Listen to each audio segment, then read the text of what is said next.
সিদ্ধিরগঞ্জে ধানের শীষের পক্ষে এমপি পদপ্রার্থী আজহারুল ইসলাম মান্নানের পথসভা ও গণসংযোগ অনুষ্ঠিত হয়।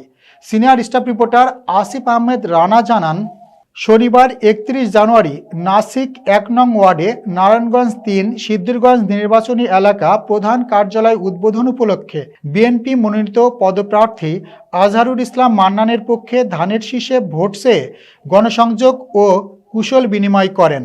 এ সময় বিভিন্ন স্থান থেকে বিএনপি নেতাকর্মীরা দলে দলে মিছিল নিয়ে আজহারুল ইসলাম মান্নানের গণসংযোগে অংশগ্রহণ করেন। এ সময় নারায়ণগঞ্জ মহানগর ছাত্রদলের সাবেক সহসভাপতি আব্দুল কাদিরের নেতৃত্বে এক বিশাল মিছিল নিয়ে গণসংযোগে যোগদান করেন।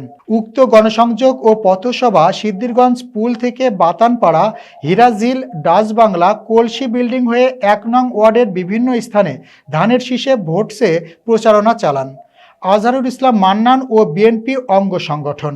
এ সময় উপস্থিত ছিলেন বিএনপির মনোনীত প্রার্থী আজহারুল ইসলাম মান্নানের সুযোগ্য সন্তান নারায়ণগঞ্জ জেলা যুবদলের যুগ্ম মোহাম্মদ খায়রুল ইসলাম সজীব, নারায়ণগঞ্জ জেলা বিএনপির সাবেক ভারপ্রাপ্ত আহ্বায়ক মনিরুল ইসলাম রবি, সিদ্ধিরগঞ্জ থানা বিএনপির সাবেক সাধারণ সম্পাদক এম.এ. হালিম জুয়েল, সিদ্ধিরগঞ্জ থানা যুবদলের সভাপতি পদপ্রার্থী শহীদুল ইসলাম, নারায়ণগঞ্জ মহানগর ছাত্রদলের সাবেক সভাপতি অ্যাডভোকেট রাকিবুর রহমান সাগর, সিদ্ধিরগঞ্জ থানা তাঁতি দলের সাংগঠনিক সম্পাদক মোহাম্মদ ইমরান, মোহাম্মদ রবিন সহ অন্যান্য নেতানেতৃবৃন্দ।